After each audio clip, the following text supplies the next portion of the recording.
We've become so like islands as people that we think that we are this thing which is disconnected from everything, and we're not. Very often in trauma, we either are alone or we feel alone.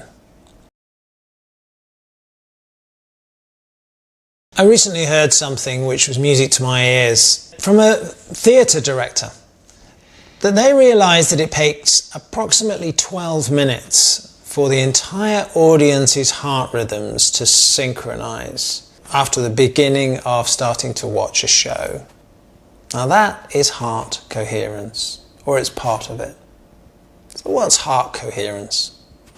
Heart coherence is a term that, at least from a research point of view, has been called that and named that from the work of HeartMath, a really good research organisation looking at the electromagnetic energy fields of the heart. Heart coherence is also an internal experience and a phenomenon, and it's to do with what happens to our energy field around our heart and the brain waves frequencies when we are in an experience.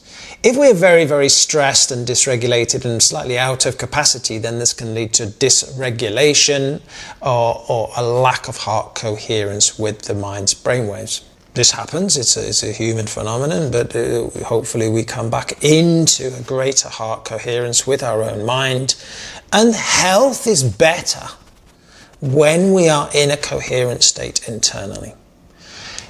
Remember, we can always enter out. Trauma is a part of life. We can always get into dysregulation. Dysregulation doesn't mean we're broken. Dysregulated state is just a state which we can get into for short periods of time in order to survive. But survival physiology is, is it dysregulated? Because it's human. But it's what we might call dysregulated. It's a different rhythm, it's a different frequency, and it's okay for a period of time, but it's not meant to be there all the time. The other thing with heart coherence is, which I think is very important, is it's between people. And this is the bit that modern Western medicine is only just beginning to finally catch up with, and is considered very woo-woo for a long time. And still, when I share this with people, they sort of very often they can think, that's odd, that's strange, or that sounds like nonsense. Sometimes they're like, I totally get that. But other people are like, well, that's nonsense, because we've become so like islands as people that we think that we are this thing which is disconnected from everything, and we're not. We're not disconnected from nature. All the research looking at forest bathing, we go and sit in a forest, we will change. Our heart frequencies will change. Our biorhythms will change when we sit under a tree. Yeah? And it makes a difference if we're sitting in a wood versus sitting up against a block of concrete. It makes a difference. We are not separate from anything in the way that we think we are. Heart coherence can be with another person. Now, if we enter mindful, compassionate states, certainly if we are in a therapeutic role as a practitioner and we are meeting a person that's going through difficulties, if our heart field is holding space in a way and is of a certain compassionate, open space, quite literally our nervous system and our heart energy field will be affecting theirs, meaning that what happens in them as they go through that experience is different.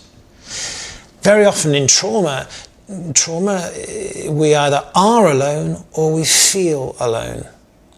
Yeah? Because sometimes it's the person that should be taking care of us who is actually the one that's making us feel unsafe right now.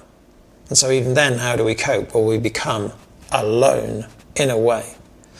And as part of a correctional experience, if when we come up against this pattern in our system where we feel like, now I need to disconnect, if I meet a different energy field, everything starts to have an opportunity to renegotiate.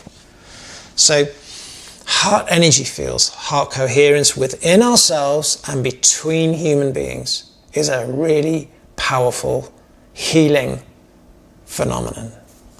Thanks for watching. If you like this video, please like and subscribe.